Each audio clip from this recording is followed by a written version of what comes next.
Boa tarde, gente. Deus abençoe a todos. Bom, obrigado pelo privilégio. Parabéns, Anderson, pela iniciativa. Assim, é claro que eu sou um cara emocional. A gente vai ficando velho. Cote ali, ó, meu Deus do céu, não é tanto. Pastor Dinho, você não está preso ainda não, Dinho? Pô, pensei que você estava preso já, rapaz. Rapaz, só gente boa. Então, parabéns a todos vocês. A minha água é melhor que do Holiday, não, né? Queridos, bom, talvez alguns não me conheçam. Eu sou pastor, na verdade eu sou pregador da palavra há mais de 45 anos, mas eu sou pastor da mesma igreja aqui em Brasília há 35 anos. Sou casado com mulher, isso é importante falar hoje em dia, né? Sou casado com mulher e casado com a mesma mulher há 41 anos, né? Tenho três filhas fascistas, 3 genros fascistas, 4 netos, tudo fascista, né? É uma impressionante na minha família, porque nós sabemos em quem nós cremos e nós temos trabalhado. Uma das minhas filhas, ela é mestre, doutora em Direito, ela é professora universitária, e ela tem enfrentado uma luta, e a gente tem trabalhado em nossa igreja. Eu sou pastor de algumas igrejas em Brasília, mas só na nossa igreja aqui, sede, nós temos 835 crianças cadastradas, que a gente endireita esses meninos todos os dias. E nós temos trabalhado com jovens, exatamente isso. Nós precisamos endireitar a nossa juventude. Nós fomos, e a semana, meus netos estavam na piscina brincando, eu resolvi fazer uma pergunta assim, peguei um celular, chamei o nome delas, né, minhas netas, falei assim, escuta, elas estavam nadando. Você sabe, fala para o vovô, você sabe o que é Rede Globo? Ela, Rede Globo? Não, vovô. Você não sabe o que é Globo? Ela falou, sei. O que é Globo? Globo terrestre. Eu falei, só Globo terrestre? E deu uma alegria no meu coração, um alívio. Sabe por quê? Nós, a maioria de nós fomos doutrinados durante 40 anos pela Rede Globo. Os nossos jovens da mesma forma. E hoje nós estamos felizes porque nós temos a esperança de uma nova geração. Gente, eu nunca vi uma foto bonita minha desse jeito. Não, rapaz, eu até assustei aqui. Alguém tira uma foto para mim e manda depois aqui, ó. Tá doido? Rapaz, fiquei até arrepiado agora. Olha, nunca vi uma foto tão bonita. Glória a Deus. Então, minha gente querida, queridos, me perdoe, porque eu pensei que eu ainda ia falar daqui um pouquinho. Deixa eu pôr o meu cronômetro aqui para não usar o termo dos outros. Ou alguém está marcando aí, eu não sei.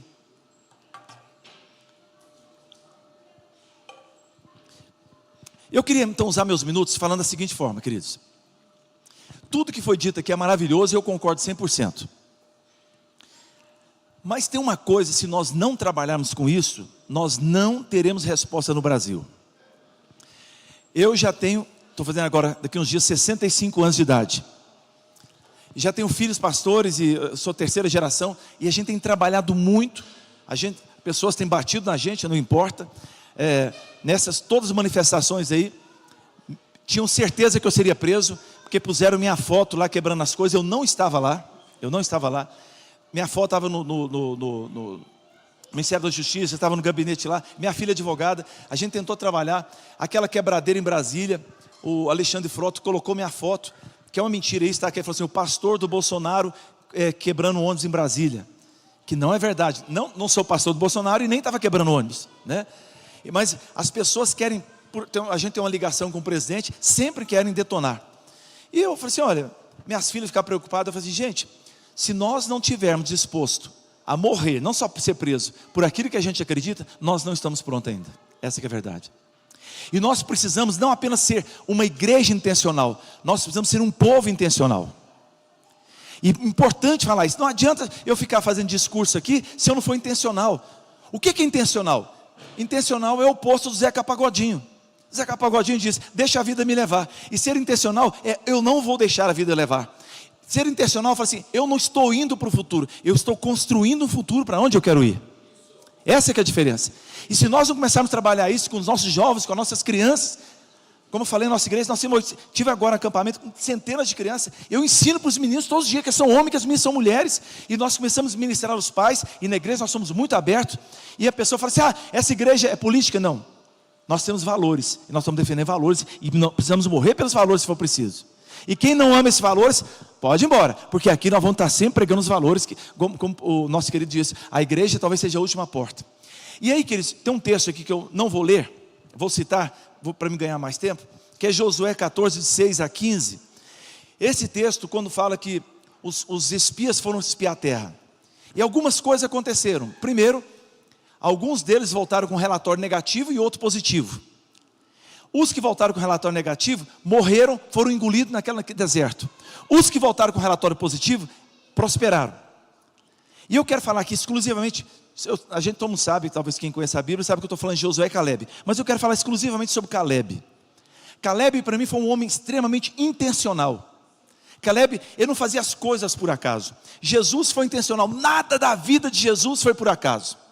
Nem tempestade, nem a data que ele foi crucificado, nem o primeiro milagre lá em Caná da Galileia, nada foi por acaso. Tudo foi intencional.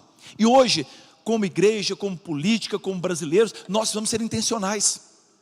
Possivelmente não vai ser de um ano para o outro que a gente vai conseguir muita coisa. Mas se a gente começar a trabalhar com gerações, nós vamos vencer. Nós temos trabalhado nisso. Aqui na cidade onde fica, aqui no Bandeirante, não sei quantos são daqui, a nossa cidade, nós começamos a trabalhar com isso. O diretor do posto médico é da igreja, o administrador da cidade é da igreja, o chefe do comando policial é da igreja, o bombeiro é da igreja. E nós estamos tomando todas as áreas, todos os montes, para que nós possamos trabalhar e desenvolver aquilo que Deus nos chamou. Faltava uma coisa. Tem muita gente trabalhando hoje com homeschooling, porque não aguenta mais tanta doutrina nas escolas. E aí, a gente estava orando sobre isso, eu estava querendo abrir uma escola. Essa semana eu fui procurado por um casal de pastores, e eles disseram o seguinte: falei assim, olha pastor, nós viemos comunicar a vocês, um dos colégios mais importantes da cidade, acabamos de comprar o colégio, e esse colégio, já reunimos com os professores, e falei assim, olha, esse colégio agora vai ser confessional. Aqui não vai falar sobre a doutrina da evolução. Nós vamos falar que Deus fez. Aqui não terá doutrinamento da escola. E muitos professores saíram. Eu falei, ótimo. E agora nós estamos colocando professores novos. O aluno vai fazer matrícula, sabe, aqui é confessional. Nós estamos começando a trabalhar com crianças para que nós possamos ter na frente. Isso é ser intencional. Não adianta só eu bater no púlpito aqui. A gente precisa mudar. Nossa, o que eu estou fazendo para mudar isso? E aí, queridos, na história de Caleb, eu quero ler um texto que agora é de Paulo. 2 Coríntios 4:8 diz: de todos os lados somos pressionados, mas não desanimados. Ficamos perplexos, mas não desesperados. Somos perseguidos, mas não abandonados. Abatidos, mas não destruídos. É essa a posição que a gente precisa ter nos nossos dias de hoje. Então, é ser intencional. A vida não pode ser por acaso, nós precisamos trabalhar. E eu coloquei algumas coisas, rapidamente para vocês. O que é ser intencional? Pelo menos quando eu vejo na vida de Caleb, dentro daquele relatório do texto que eu falei para vocês, quando eles trouxeram um relatório a Moisés. Primeira coisa para ser intencional, nós precisamos todos os dias trazer relatórios de esperança ao povo. Queridos, se nós perdemos a esperança e o medo entra, nada mais se consegue com as pessoas. E todos os dias eu saio na rua, todos os dias eu publico alguma coisa. O desembargador Sebastião estava aqui hoje pela manhã. A gente está muitas vezes, nós tivemos uma semana fazendo um protesto lá em frente ao STF. E as pessoas, todo mundo me pergunta: e aí, nós temos esperança? Nós temos esperança? E as pessoas, não temos esperança. Eu quero dizer a vocês, queridos, olha, por favor, não quero subjugar qualquer posição que não seja igual à minha, né? Mas eu vi até um nosso querido que eu gosto mais dele, falando que, olha, o anticristo vai manifestar mesmo. Eu acho que isso é muito perigoso. Estou falando de uma posição escatológica. Eu não creio assim. Eu creio que Abacuque 2,14 fala que a glória de Deus vai cobrir toda a terra. Eu creio que nesse tempo, queridos, a igreja, essa desculpa que Jesus voltar, que não adianta fazer nada, isso é muito perigoso. Jesus falou que nós somos sal da terra e luz do mundo. Nós precisamos nos posicionar em todos os lugares. E as pessoas, eu tenho dificuldade de andar. Hoje eu estava com meus netos, agora vou passar um dia lá, sai para andar de bicicleta. O povo para na rua, fala assim: pastor, pelo amor de Deus, me dê esperança. As pessoas param e falam assim: me dê esperança. Não adianta que nós entrarmos num coro negativo e perdermos as pessoas. Precisamos que as pessoas entender que há esperança sim. Não vamos enganar que vai ser amanhã. Amanhã começa alguma coisa muito legal lá, mas existe uma esperança sim. Eu creio assim. Queridos, eu estou vendo isso todos os dias. Eu sou pastor aqui de algumas igrejas em Brasília. Todos os dias eu estou vendo. A igreja está expandindo, está explodindo. E a glória de Deus tem invadido todos os lugares. Olha, nós estamos chegando a um ponto, assim, ó, eu preciso abrir igreja. Um empresário da igreja cheirando uísque, cheirando cigarro. Ou seja, aquele cara que frequenta a igreja lá, ele falou: pastor, eu sou empresário, eu tenho uma empresa, um lote aqui bem grande aqui no Gama aqui. Esse lote está alugado por 16 mil reais. Saiu o inquilino agora, eu quero que você vá lá. Interessa? Ele falou: interessa, mas 16 mil reais, a gente tem 5 pessoas aqui no Gama, da nossa igreja. Ele falou assim: eu não estou falando de dinheiro. A gente precisa mudar o Brasil, e cada empresário precisa pagar a sua parte. Estou dando de graça para a igreja isso aqui. Hoje está fazendo 30 dias, já tem mais de 100 pessoas lá convertendo, buscando a Deus. Então nós precisamos ser intencional, o povo precisa entender que há esperança sim. Quando o Caleb chegou para Moisés, falou: olha gente, tem gente grande? Tem gigante? Tem, mas o nosso Deus é maior. Povo de Deus, nós precisamos entender isso, gente. Sabe, olha, vamos citar o nome aqui, não sei se pode citar, mas a Rocha. Sabe, nós não temos que ter medo de Alexandre de Moraes, não temos que ter medo de Lula, não temos que ter medo de Barroso, não temos medo de ideologia. Nós precisamos entender que existe um Deus que tem interesse em mudar a nossa nação, fazer uma grande nação como Deus projetou, e nós estamos debaixo dessa ordem, muito maior do que o gigante. É isso que Caleb quis que o povo entendesse. Gente, existe gigante sim, mas maior do que aquele gigante, existe uma promessa de Deus sobre as nossas vidas, e nós vamos prosperar sobre elas. É isso que a gente precisa entender, queridos.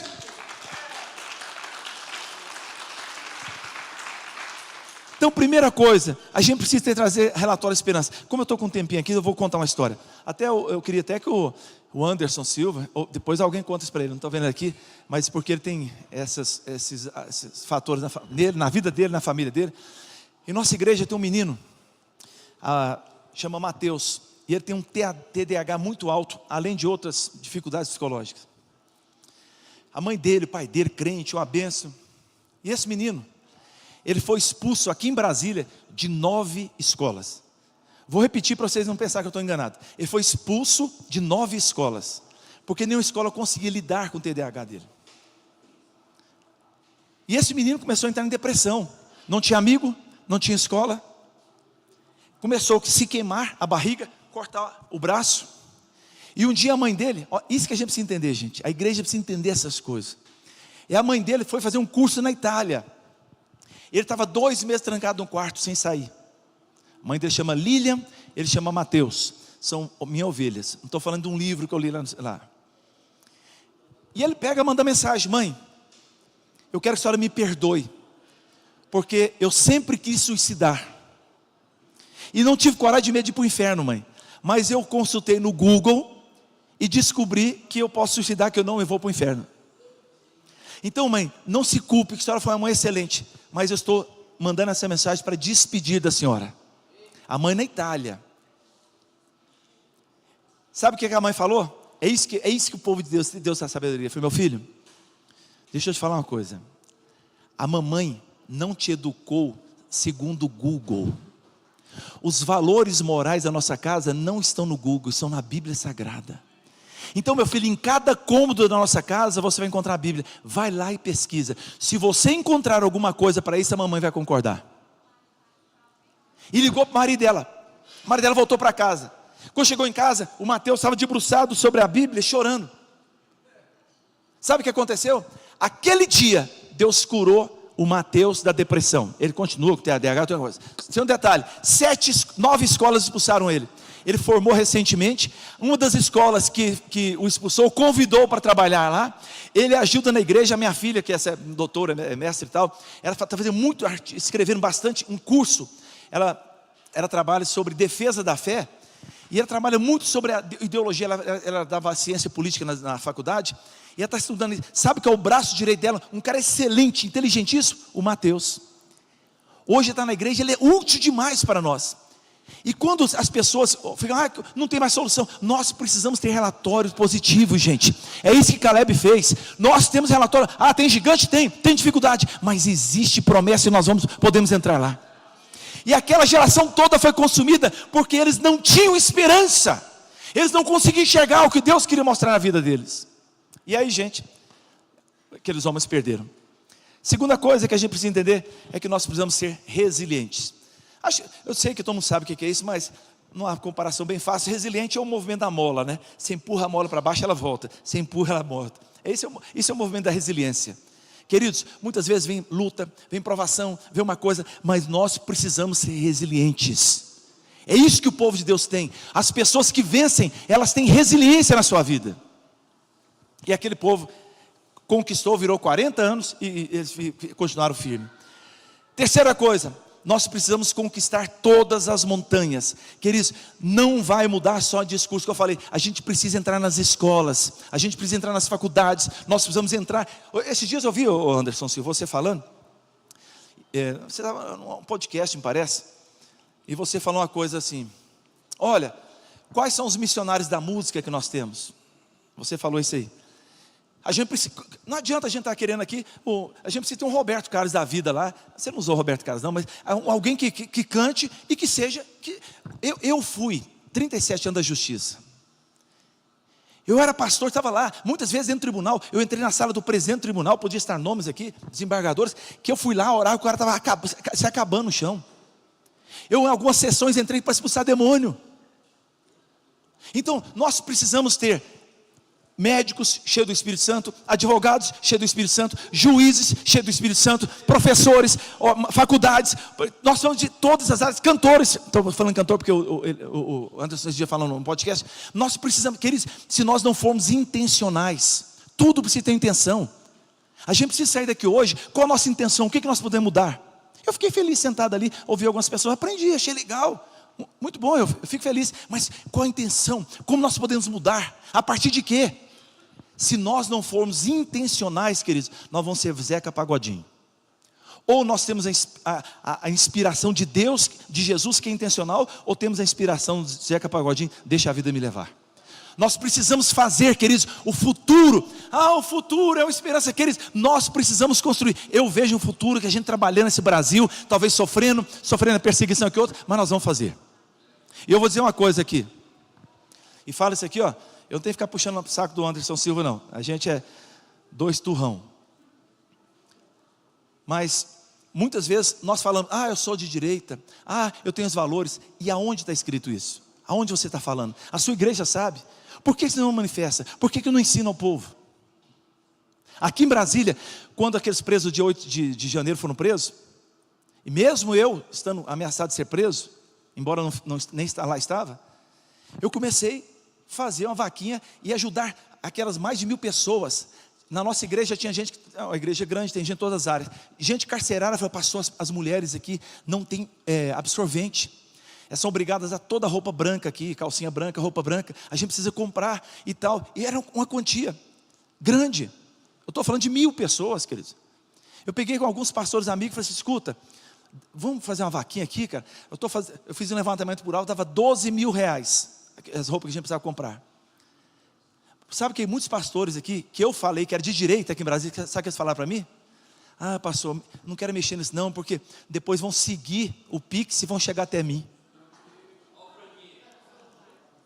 Eu estou falando de pastores das grandes igrejas de Brasília, não vou citar nome aqui, porque o nosso motivo não é esse aqui. Mas estou falando de pastores, amigos de grandes igrejas. Não quiseram ajudar com Pix. Esse maluco aqui, pegou um carro, foi dirigir, pegar a gente lá na rodoviária. Eu falei, você não tem medo de ser preso não? Eu falei, não. Eu falei, então somos 2. A minha mulher fica para fora, bem, eu não quero ser preso. Eu falei, eu também não quero. Que é o louco que quer ser preso? Mas eu tenho muito mais medo de ser um covarde, meu neto lá no futuro dizer, o meu avô podia ter lutado por mim, não lutou. Isso que eu tenho medo. Muito mais de ser preso.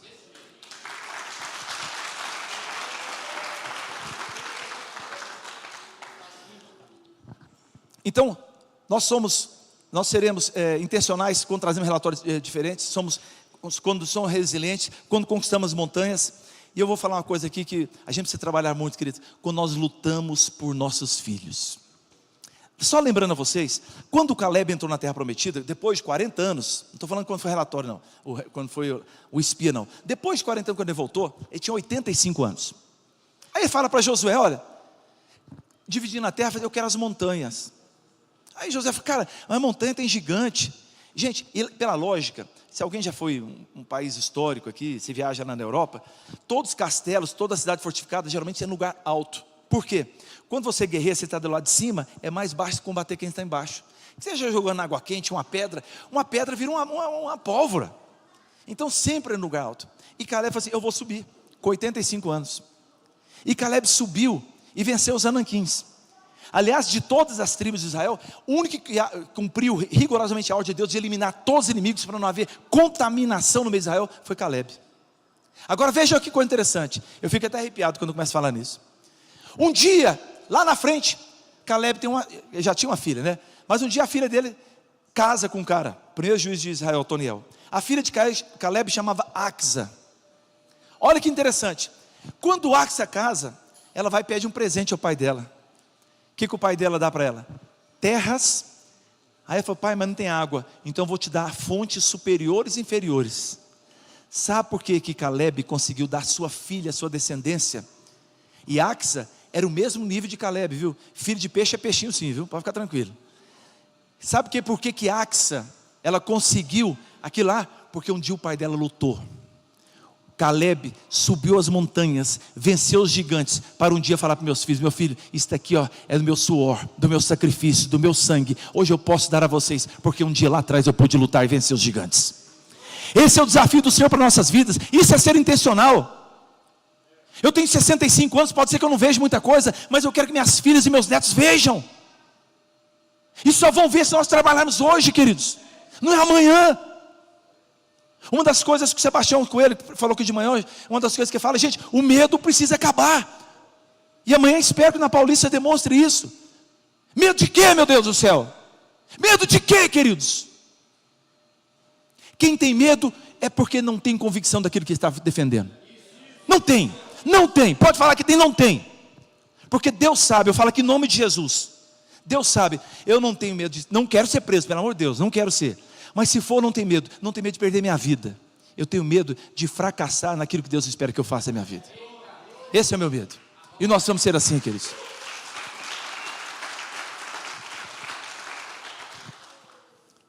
Eu quero profetizar que os nossos filhos, os seus filhos, os filhos daqueles que não estão aqui, eles vão um dia usufruir de uma água boa, que nós estamos trabalhando para essa água vai receber na faculdade, nas escolas, porque a glória de Deus e o conhecimento de Deus vai invadir toda a terra. Mas nós vamos lutar hoje, queridos. Os montanhas estão aí, precisamos ser como Caleb. Era o velhinho da turma, mas ele falou assim, não, vocês não sabem, a minha força é a mesma quando Deus falou comigo. Queridos, nós temos no Brasil dificuldade, tem, mas eu nunca tive meu coração tão cheio de vigor de Deus, para nós continuarmos lutando. E Deus vai mudar essa nação. E eu concordo com o Pavinato, né, que estava aqui, o Pavanato, quando ele estava falando aqui antes, a igreja é a última porta, porque o resto tudo já caiu, mas nós não vamos cair. Em nome de Jesus não vamos. Deus tem levantado homens diferenciados nessa nação. E eu conheço alguns deles, né? E nós estamos aqui na presença de alguns deles. E aí, queridos, eu queria, não vou prolongar muito, mas eu queria deixar um versículo. Não, é um versículo, mas é um versículo dito por mim, tá bom? Não é um versículo bíblico. Aliás, eu vou falar do John Maxwell primeiro. O crescimento, o avanço tem que ser intencional. Ninguém melhora por acidente. Nós não vamos melhorar por acidente. Precisamos trabalhar hoje. Quais são as estratégias que vamos exercer? Hoje está começando algo muito importante aqui. Qual vai ser o próximo passo que nós vamos dar? Segundo, o futuro não é um lugar para onde estamos indo, mas um lugar que estamos construindo. Qual o futuro que queremos construir hoje? Estão com medo de perder o quê? Nós vamos construir. E quero deixar um versículo que é Abacuque 2,14. Porque a terra se encherá do conhecimento da glória do Senhor, como as águas cobrem o mar. E que só para terminar, quero dar só um exemplo aqui. Quando a Babilônia estava em guerra contra Jerusalém, eu estou falando de Jerusalém porque estou falando de duas cidades, tá? Então Jerusalém perdeu para a Babilônia. E Nabucodonosor trouxe algumas pessoas para cá. Vocês conhecem bastante a história. Sadraque, Mesaque e Abednego. Quando eles chegaram, qual foi a primeira coisa que fizeram? Vamos mudar o nome desses caras. O nome deles não combina com a nossa cultura. O nome deles, preste atenção, quando se muda o nome, muda a cultura. E se muda a cultura, muda o caráter. Nós precisamos mudar.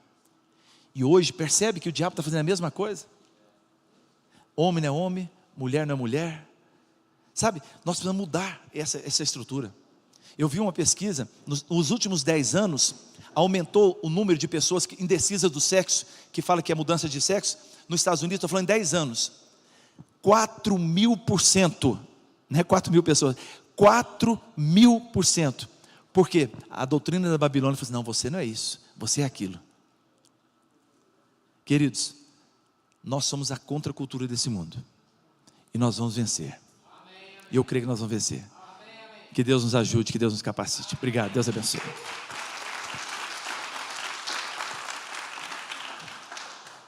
Obrigado, Macho Velho.